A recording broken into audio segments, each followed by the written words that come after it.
ಅಸ್ಸಲಾಮು ಅಲೈಕುಮ್ ವರಹಮತುಲ್ಲಾಹಿ ಬರ್ಕಾತು. ನಾನು doctor Mir H ಅಂತ. ನಾನು ಒಂದು diabetologist, infectious diseases specialist, general physician ಮತ್ತು ಜನರಲ್ ಪ್ರಾಕ್ಟೀಷನರ್, ಮೆಡಿಕೇರ್ ಕ್ಲಿನಿಕ್ ಸಾಯಿಲ್ 1920 ಅಂತ HSR ಲೇಔಟ್, ಬೆಂಗಳೂರು, ಕರ್ನಾಟಕ ರಾಜ್ಯ, ಭಾರತ ದೇಶದಿಂದ. ನಾನಿವತ್ತು ಚರ್ಚೆ ಮಾಡೋದು ತುಂಬ ಪೇಷಂಟ್ ಏನು ಹೇಳ್ತಾರೆ, ಅವರ ನೆರೆ ಹೊರೆಯುವರ ನಡವಳಿಕೆ ತುಂಬ ಕೆಟ್ಟದಾಗಿರುತ್ತೆ ಅಂತ.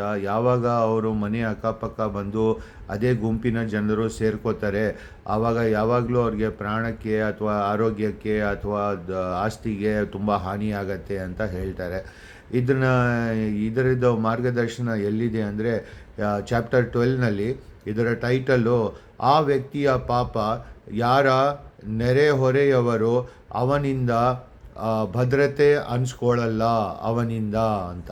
ಅಂದರೆ ಮನೆ ಅಕ್ಕಪಕ್ಕ ಇದ್ಕೊಂಡು ಜನರ ಪ್ರಾಣ ಮತ್ತು ಆಸ್ತಿ ಮತ್ತು ಆರೋಗ್ಯಕ್ಕೆ ಹಾನಿ ಮಾಡುವ ಜನರುಗಳು ಪಾಪ ಹೆಂಗಿದತ್ತೆ ಅಂತ. ಇದನ್ನು ಹೇಳಿದರೆ ಹೇಳಿಕೆ 2022ನಲ್ಲಿ ಅಬು ಶುರಯ್ಯ ರಜಿಯಲ್ಲಾ ಅನ್ನೂನವರು ಪ್ರಾಫೆಟ್ ಮೊಹಮ್ಮದ್ ಸಲ್ಲಲ್ಲಾಹು ಅಲೈಹಿ ವಸಲ್ಲಂನವರು ಹೇಳಿದರೆ, ದೇವರ ಹೆಸರಲ್ಲಿ ಅವನು ದೇವರಲ್ಲಿ ನಂಬಲ್ಲ, ದೇವರ ಹೆಸರಲ್ಲಿ ಅವನು ದೇವರಲ್ಲಿ ನಂಬಲ್ಲ, ದೇವರ ಹೆಸರಲ್ಲಿ ಅವನು ದೇವರಲ್ಲಿ ನಂಬಲ್ಲ. ಈ ಕೇಳಿದವರ ಜನರೆಲ್ಲ ತಿರುಗಿ ಕೇಳಿದ್ರು, ಯಾರು ಅವನು ದೇವರ ದೇವದೂತೆ ಅಂತ ಕೇಳಿದ್ರು. ಆವಾಗ ಅವರು ಹೇಳಿದ್ರು, ಆ ವ್ಯಕ್ತಿ ಯಾರ ನೆರೆಹೊರೆಯವರು ಅವನಿಂದ ದುಷ್ಟತನೆಯನ್ನು ಅನುಭವಿಸ್ತಾರೆ, ಭದ್ರತೆಯನ್ನು ಅನುಭವಿಸೋದಿಲ್ಲ, ದುಷ್ಟತನೆಯನ್ನು ಅನುಭವಿಸ್ತಾರೆ, ಆ ವ್ಯಕ್ತಿಯು ದೇವರಲ್ಲಿ ನಂಬಿಕೆ ಇಡೋವನ್ನೋ ಇಲ್ಲ ಅಂತ ಹೇಳಿಬಿಟ್ಟಿದ್ದಾರೆ.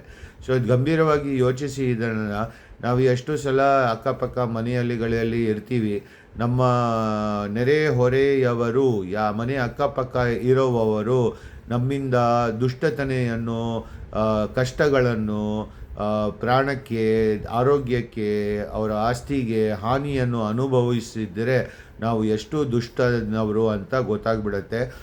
ಇದನ್ನು ಜಿಬ್ರಾಯಿಲ್ ಅಲೈಹಿಸ್ಸಲಾಂನವರು, ಜಿಬ್ರಾಯಿಲ್ ಯಾರಂದರೆ ಪ್ರಾಣ ತೆಗೆಯೋರು ಸಾಯುವಾಗ, ಅವರು ಕೂಡ ಹೇಳಿದ್ದಾರೆ ಆಯಿಷಾ ರಜಿಯಲ್ಲಾಹು ಯಾವಾಗಲೂ ನಿಮ್ಮ ಅಕ್ಕಪಕ್ಕದ ಮನೆಯವರಿಗೆ ತುಂಬ ಒಳ್ಳೆಯ ರೀತಿಯಲ್ಲಿ ನಯವಿನಯವಾಗಿ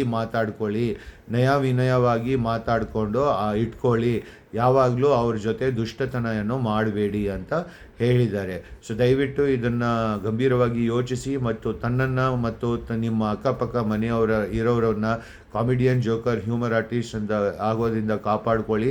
ಧನ್ಯವಾದಗಳು. ಜಜಾಕಲ್ಲಾಹು ಖೈರ್.